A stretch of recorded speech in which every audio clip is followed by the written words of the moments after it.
राहुल गुप्ता जी। राधे राधे। राधे राधे महाराज जी। महाराज जी, नाम जब फल स्वरूप अनुभूति के पश्चात मन भ्रमित और व्यथित हो जाता है, कई शंकाएं आ जाती हैं, निरंतरता फिर बाधित हो नाम जाती का जप का फल का अनुभव कहाँ हुआ? क्षणिक कुछ एहसास होता है और फिर अचानक से नहीं, अभी क्षणिक पे नहीं, बूंद। देखो, हमारी जन्मों की प्यास ओस के चाटने से नहीं बुझेगी, हमको छक के पीना पड़ेगा। इसलिए उठते बैठते चलते फिरते, देखो, एक डॉक्टर पर विश्वास कर लोगे कि हरी नीली पीली दवाएं जब देता है टेबलेट, तो हम कभी संशय नहीं करते कि हरी क्यों है भैया, हरी की जरूरत क्या है, नीली हम नहीं खाएंगे, पीली नहीं खाएंगे, ऐसा नहीं बोलते। जो दवा देता है हम खा लेते हैं। तो संत सदगुरुदेव शास्त्र पर विश्वास करो कि नाम के समान कोई साधन नहीं है। हम कहते हैं हमारा तो प्राण धन जीवन धन राधा नाम है। आपको जो प्रिय हो, राम कृष्ण हरि शिव, जो भी नाम प्रिय हो, आप उस नाम को निरंतर जपो। और अगर आपका मंगल न हो जाए, आपकी कामनाएं पूर्ण न हो जाए, पर उसके लिए इंतजार करो। जैसे किसान आदमी खेती बो करके फिर इंतजार करता है, वो जगती है, फिर उसका सेवन करता है, 4-6 महीने लगते हैं, तब फसल तैयार होती। तो ये तो भागवतिक फसल है, इसके लिए इंतजार करो। ये पहले तुम्हारे पापों का नाश करेगी, अनर्थ का नाश करेगी, तब तुम्हारे अंदर आनंद आएगा। तो संशय किस बात का होता है कि पता नहीं फल मिले कि ना मिले। मोह हो गए, मतलब ये मेरी केवल मोह है, जिसमें जो विचार कर रहा हूँ वही व्यक्त हो रहे हैं, सब कुछ। देखो, इसको एक विश्वास से आप चलो। संत सदगुरुदेव का आश्रय क्यों लिया जाता है? उनकी बातों पर विश्वास किया जाता है।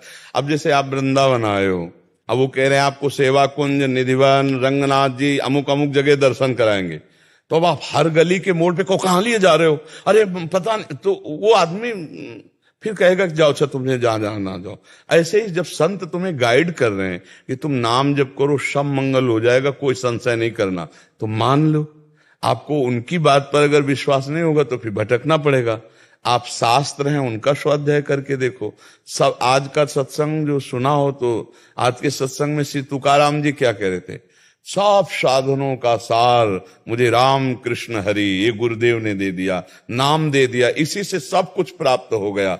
बोले जब हमारे गुरुदेव ने कृपा नहीं की, हमें गुरुदेव नहीं मिले थे, तब हमारी साधना से ऐसा हम था कि जैसे वो उदाहरण दे रहे थे कि जैसे मोट से पानी खींचकर, मोट माने गांव में एक चमड़े का बहुत बड़ा थैला जैसा होता था, उससे कुआं से पानी, उसे पुर कहते थे, उससे घसीट के फिर खेतों में सींचा। वो बोले दिन भर सींचने पर 10-5 हाथ 100 हाथ सींचता था। लेकिन गुरु कृपा और नाम जब, बोले गंगा की धारा से जैसे ऐसे कह दो, कुछ मिनट में पूरा खेत उफान में आ गया। बोले तुकाराम जी कहते हैं कि जब गुरु ने मुझे नाम दिया राम कृष्ण हरि, और मैं उनके बताए मार्ग पे चला, तो मैं ऐसे निहाल हो गया जैसे गंगा की धारा से कनेक्शन हो गया। तो विश्वास करो, बात मानो। बोले अब राधा राधा कहते हैं, पता नहीं इससे लाभ मिलेगा कि नहीं मिलेगा। अरे भाई, कोई एक महान गुप्त रस है ये राधा नाम, आप जप करके देखो। अच्छा ये बताओ, अपने लोगों ने जीवन दिया है, तो क्या हम पार्टी बंदी में जीवन देंगे क्या? क्या हम किसी अंधविश्वास में जीवन देंगे क्या? हम किसी पक्षपात में जीवन देंगे क्या? तुम तो कम से कम गृहस्थ धर्म में जी रहे हो, भोगों को भोग रहे हो, संसार को देख रहे हो, और फिर राधा नाम जपना चाहते हो। हमारा तो जीवन है। अगर धोखा होता तो मैं ऐसे क्यों फंसता? आप विचार करके देखो ला। इसका मतलब है कि कोई ऐसा स्वाद है जिसको आपने नहीं लिया। तो अब हमारी बात मान लो तो आपको स्वाद वो मिलने लगेगा। पर बात मान के खाओगे दवा तभी। सदगुरु वैद्य वचन विश्वासा, संयम यह न विषय कयासा। सदगुरु के रूपी वैद्य के वचनों रूपी औषधि पर विश्वास कर ले तो बात बन जाए। अब अगर विश्वास ना करोगे तो फिर भटकना पड़ेगा। हित ध्रुव जो विश्वास है, तब वहीं सुधरे बात, ना तरु माया पंथ में फिरे जो टक्कर खात। आप समझो, राधा नाम के बल से सब सह रहे हैं, राधा नाम के बल से सब आनंद की अनुभूति हो रही।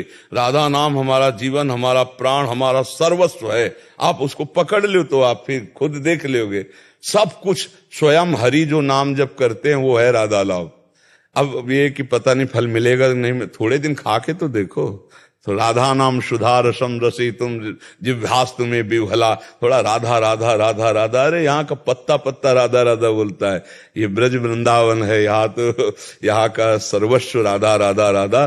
तो जहां भी हो राधा राधा रटोगे तो हरि की कृपा प्राप्त होगी। और सबसे बड़ी बात, अपने कर्म संस्कारों को मिटा पाना बहुत कठिन है, और एक श्लोक राधा सुधा निधि का है कि अनुल्लिख्यानंता नपि तदपराधान मदपतिर महाप्रेमा विष्टस्तो परम देयम विमसति तवैकम श्री राधे गृणति ही नामामृत रसम महिमना का सीमाम इस प्रसति तो उदास्यक मनसाम। जिसने बोला राधा राधा राधा तो लालजू उसका रजिस्टर ही फाड़ देते हैं। जन्म जन्मांतरों के जो हमारे पाप कर्म जमा है ना, रजिस्टर, और अनुल्लिख्या कभी दोबारा लिखेंगे नहीं क्योंकि वो राधा नाम जापक है। अनुल्लिख्या अनंतान पे अनंत अपराध। और फिर महान करुणाशील प्रभु सोचते हैं मेरी प्रियाजू का राधा नाम इसलिए लिया, इसको क्या दूं, तो माया तो देंगे नहीं, तो आप अपना प्रेम, अपनी अधीनता, मैं उसके अधीन हो जाता हूं। इसलिए विश्वास करो, महापुरुषों ने जो स्वाद चखा है वो बड़ा दुर्लभ। ये समय है जो अपने बाहरी लोगों को भी राधा नाम, राधा रूप, राधा महिमा सुनने को मिल रही। नहीं भाई, ये गूढ़ विषय वृंदावन का है, बाहर का नहीं। बाहर नहीं कोई जानता इस विषय को। ये तो आज कृपा हुई है कि देश विदेश और पूरा प्रांत सब जान रहे हैं राधा नाम, राधा राधा राधा राधा रट रहे। ये लाडली जो कृपा करके और ये विस्तार करवाना चाहती थी, इसलिए हुआ नहीं। ये रस और ये उपासना और ये रूप, ये यद वृंदावन मात्र गोचर महो यन्न श्रुतिकम शिरोप्यारोढ़ क्षमते न यत्यु सुखादि नाम ध्यानगम यत प्रेमामृत माधुरी रसमयम यन नित्य कैशोरकम तद्रूपम परिवेष्टुमेव नयनम लूलायमानम मम। इसका अर्थ है कि जो रस त्रिभुवन में, वेदों में भी नहीं है, वो रस वृंदावन में है। यद वृंदावन मात्र गोचरम हो, उस रस समुद्र का सार है श्री प्रियाजू, जो केवल वृंदावन की कृपा से ही देखने में आ सकती, दूसरा कोई उपाय नहीं। यहाँ की रजरानी का सेवन, यहाँ के रसिकों का संग और यहाँ के ब्रजवासियों की टूक, उनमें सामर्थ्य है कि राधा रस की प्राप्ति के लिए लालसा पैदा कर दे और राधा रस की प्राप्ति करा दे। बोले बड़े बड़े महापुरुषों में भी क्षमता नहीं कि हमारी किशोरी जी की महिमा को जान जाए। प्यारोढ़ क्षमते ने अच्छी सुखादि नाम ध्यानगम यत प्रेमामृत माधुरी रसमयम यन नित्य कैशोरकम। बोले जो नित्य किशोरी महारस वर्षा करने वाली, बरसाने वाली लाडली जो है, तद्रूपम परिवेष्टुमेव नयनम लोलायमानम। मेरे नेत्र ललचार हैं कि मैं ऐसी किशोरी जू, ऐसे लालजू को कब देखूं। ये वृंदावन का रस है। खूब आनंद पूर्वक जपो। बड़ी कृपा है लाडली जू की कि ये रस थोड़ा उफान मारा तो दूर दूर तक छिट्टियां पहुंच रही हैं। नहीं, ये रस इसी में रहता है। ये एकांतिक, इसीलिए सब कोई नहीं समझ पाता है। अब जैसे लोगों का प्रश्न होता है कि भागवत में तो राधा नाम उच्चारण कर देते तो सुखदेव जी जानते थे, समाधि में हो जाते और 7 दिन में परीक्षित का उद्धार करना, इसीलिए बोले नहीं। बस घुमा करके उन्होंने कहा कि कोई एक ऐसी गोपी है, ऐसी सखी है जिसकी आराधना स्वयं श्री कृष्ण करते हैं और उसको लेकर के हो गए हैं। अनयाराधितो नूनम भगवान हरिश्वरा। ईश्वरों के ईश्वर भगवान हरि जिनकी आराधना करते हैं, ये वो गोपी है जिसको लेके गए। भागवत में इतना संकेत करते कौन? श्री लाडली जी। पर राधा नहीं बोला, क्योंकि राधा बोलते ही उनकी प्रेम समाधि लग जाती है। 7 दिन में परीक्षित जी का उद्धार करना है, इसलिए एक बार भी राधा नहीं बोला। हरिराम व्यास जी ने एक पद में लिखा है, परम धन राधा नाम आधार। इस पद में लिखा है कि श्री याते श्री सुख प्रगट कियो नहीं, जान सार को सार परम धन राधा, क्योंकि उनकी समाधि लग जाती। ये परम धन है, परम है। और राधा नाम जप करके स्वयं आप अनुभव करो, राधा राधा राधा रटो और फिर आगे देखो। और ये कोई मतलब छलावा थोड़ी है। वृंदावन प्रिया प्रीतम, ये कोई छलावा थोड़ी, कोई छल थोड़ी, कोई कपट थोड़ी है। देखो 2 विभाग हैं। एक है भगवान का राज दरबार, जो गीता, भागवत, वेद महिमा गाते हैं, जैसे सूत मागध बंदी जन राजा का यश गाते ना। और एक है उनका प्रेम खेल, जो राज दरबार वाले भी नहीं जानते।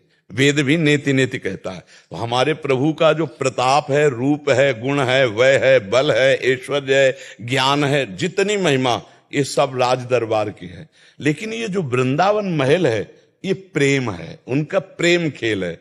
अब जो राजा जरा सा भ्रकुट टेढ़ी कर दे तो प्रांत के प्रांत नष्ट करवा दे, वही राजा जब महल में जाता है और उसकी प्राण प्रिया अगर भ्रकुट टेढ़ी कर दे तो घुटने पे हो जाता है। समझ रहे ला? अब ये बात सबकी समझ में थोड़ी आएगी। वही राजा जो दरबार में बैठता है और जब भ्रकुट टेढ़ी करता है तो प्रांत के प्रांत को नष्ट करवा सकता है, वही जब महल में जाता है और सुनने को मिला क्या बात है, आज वो यहाँ बहुत शांति दिखाई दे रही, बोले महारानी तो मान भवन में है। कदम आगे नहीं बढ़े, कदम आगे बढ़, क्या हुआ, क्या मेरे से कोई गलती हो गई, किससे गलती हो गई, क्या हुआ। अब वहां जाके फिर जो प्रेम की वो चर्चा, चूंकि सबको अधिकार ही नहीं है, वहां आप इससे थोड़ा हम प्रगट लीला में वर्णन करते हैं। महाराज दशरथ चक्रवर्ती सम्राट ऐसे बलशाली कि देवराजेंद्र भी उनकी भुजाओं का सहारा लिया, तभी तो वरदान दिया कि वो बड़ा प्रसंग है। लेकिन जे भी महल में प्रवेश करते हैं कैकेयी जी के ये उत्साह सुनाने के लिए कि कल हम प्रातःकाल अपने लाडले राम को राज्याभिषेक करेंगे, ये सुनकर कैकेयी को बहुत प्रसन्नता होगी। देखा तो सब शांत, क्या बात है, बोले महारानी कोप भवन महाराज की। वहां जब गए तो उन्होंने कहा ऐसे मलिन वेश धारण करके कोप भवन में तुम्हें देखो तुम्हें खुशखबरी सुनाता हूं, कल अपने लाडले राम को मैं राज्याभिषेक दूंगा। तो उनका और वो प्रीति का बल देखो, इतना प्रेम कैकेयी जी से है कि वो कहते हैं मैं तुम्हारे चरण स्पर्श करता हूं, आप पढ़ के देख लीजिए। अभी अभी भेजता हूं दूतों को और सुबह ही भरत की वो राजगद्दी दे दूंगा, पर मेरे प्राण प्यारे राम को 14 वर्ष का वनवास न दे, नहीं तो मैं जी नहीं सकता। अब उस समय की स्थिति को आप विचार कीजिए। वो महाराज चक्रवर्ती हैं कि जाते ही ये कहा था कि अगर किसी देवता ने अपराध कर दिया तो उसकी भुजा काटने में मैं समर्थ हूं, वही विकल। तो एक लोकवत हम तुमको प्रेम की, ये तो महाप्रेम, महाप्रेम। मतलब इस वृंदावन के प्रेम को समझने के लिए पहले राज दरबार का परिचय प्राप्त करे, प्रथम सुने भागवत भक्त मुख भगवत बानी, और फिर प्रभु से जब अनुराग हो, श्री कृष्ण प्राण प्यारे लगने लगे, फिर श्री कृष्ण की कृपा से उनके प्रेम का मूर्तिमान स्वरूप राधा का तब परिचय प्राप्त होता है। इसीलिए बाहरी लोग राधा को क्या समझते हैं, राधा तत्व को जान, श्री किशोरी जो, अरे बड़े बड़े महापुरुष जिनकी चरण रज चाहते हैं, वो महारानी जो है हमारी, वो मतलब बाहर के लोग तो जानते नहीं ना, बाहर तो राजा का प्रताप ही जानते हैं। इसलिए खूब नाम जप करो, इसी से परम मंगल है।